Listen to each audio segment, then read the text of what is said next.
12টা বৎসরের স্টেজে আমি তোদের মতো বহু নেতাকে দেখে পেকে গেছি, আর আমি কাঁচা নয়, তোর পুরুপ রেখে দিয়েছি। তুই যেদিনে বলবি আমি দেখিয়ে দেবো।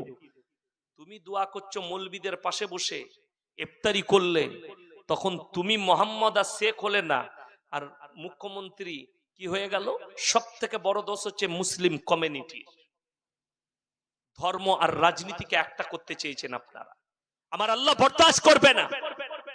কোরআন আছে ওয়াইদা লাকুল্লাযিনা আমানু ক্বালু আমান্না ওয়াইদা খালাউ ইলা শায়াতিনহিম ক্বালু ইন্না মাআকুম ইন্নামা নাহনু মুস্তাহজিউন।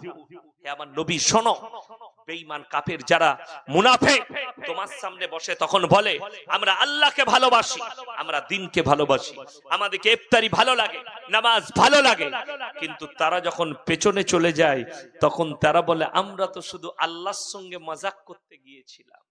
মজাকটা বলে দিই, ইফতারি রোজদারের জন্য না বেরোজদারের জন্য? তাড়াতাড়ি বলুন। রোজদারের জন্য ইফতারি।